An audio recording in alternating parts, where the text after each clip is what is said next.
ಅಣ್ಣ ಗಾಯ ಎಲ್ಲೆಲ್ಲಾಗಿದೆ ಸ್ವಲ್ಪ ತೋರಿಸ್ತೀರಾ? ಗಾಯ ನೋಡೋಣ, ಇಲ್ಲಿ ಹೊಡೆದಿರಬೇಕು ಅಲ್ಲೇ. ಓಕೆ, ಕೆಳಗಡೆ ಎಲ್ಲ ಆಗಿದೆ ಅಂತಲ್ಲಣ್ಣ? ಇಲ್ಲೆಲ್ಲ ಆಗಿದೆ, ಇಲ್ಲೆಲ್ಲ ಹೊಡೆದಿದ್ದಾರೆ.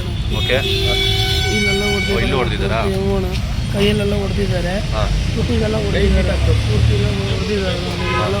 ತುಂಬ ಚಿಕಿತ್ಸೆ ಮಾಡಿ ಎಲ್ಲ ಕೈಗೆಲ್ಲ ಹೊಡೆದು ಎಲ್ಲ ಕೆಂಪು. 3 ಜನ ಮುಸ್ಲಿಂ ಯುವಕರಿಂದ ಒಂದು ಹಿಂದೂ ಯುವಕನ ಮೇಲೆ ಹಲ್ಲೆ ಆಗಿದೆ. ಯಲಹಂಕ ಪೊಲೀಸ್ ಠಾಣೆಯ ವ್ಯಾಪ್ತಿಯಲ್ಲಿ ನಿನ್ನೆ ರಾತ್ರಿ 9 ಗಂಟೆಗೆ ನಿನ್ನೆ ಬೆಳಿಗ್ಗೆ 9 ಗಂಟೆಗೆ ಹೊಡೆಯಕ್ಕೆ ಪ್ರಾರಂಭ ಮಾಡಿದ್ದು ಮಧ್ಯಾಹ್ನ 1:30-2 ಗಂಟೆವರೆಗೂ ಹೊಡೆದಿದ್ದಾರೆ. ಕತ್ತಿಗೆ ಚಾಕ ಇಟ್ಟು ದುಡ್ಡನ್ನು 45,000 ದುಡ್ಡನ್ನು ಕಿತ್ಕೊಂಡಿದ್ದಾರೆ. ಅದಾದ ನಂತರ ಐಫೋನ್ ಮೊಬೈಲ್ ಕಿತ್ಕೊಂಡಿದ್ದಾರೆ. ಎಲ್ಲ ರೀತಿಯಲ್ಲೂ ದೌರ್ಜನ್ಯ ಎಸಗಿದ್ದಾರೆ. ನಿನ್ನೆ ಕಂಪ್ಲೇಂಟ್ ಕೊಟ್ಟರು ಕೂಡ ಇಲ್ಲಿವರೆಗೂ FIR ಆಗಿರಲಿಲ್ಲ. ಈಗ ಬಂದು ನಾವು ಒತ್ತಡ ಮಾಡಿದ್ದೇವೆ.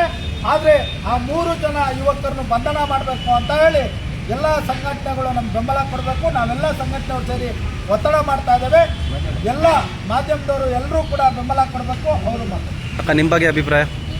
ವಿನಂತಿ ಮಾಡಿ ಕೇಳಿಕೊಳ್ಳುತ್ತೇನೆ. ನಾನು ಅನಿಲ್ ಕುಮಾರ್ ಮಿಸಸ್ ಆಗಿ ಮಾತಾಡುತ್ತಿದ್ದೇನೆ. ನನ್ನ ಗಂಡನಿಗೆ ಆಗಿರ್ತಕ್ಕಂಥ ಮುಸ್ಲಿಮ್ಸ್ ಅವರು 3 ಜನ ದುರ್ಬಲತೆಯಿಂದ ನನ್ನ ಗಂಡನಿಗೆ ಹೊಡೆದಿರೋದು ಕಾರಣ ಏನಂತಂದರೆ, ಅವರು 3 ಜನ ರೂಮಿಗೆ ಕರೆದುಕೊಂಡು ಬಂದು ಅವರು ಮಾತಾಡುತ್ತೇನೆ ನಿಮ್ಮ ಜೊತೆ ಒಂದು 5 ನಿಮಿಷ ಕಾಲಾವಕಾಶ ಕೊಡಿ ಅಂತ ಹೇಳಿ ಒಳಗಡೆಯಿಂದ ಚಿಲಕ ಹಾಕಿಬಿಟ್ಟು ಹೊಡೆದಿದ್ದಾರೆ.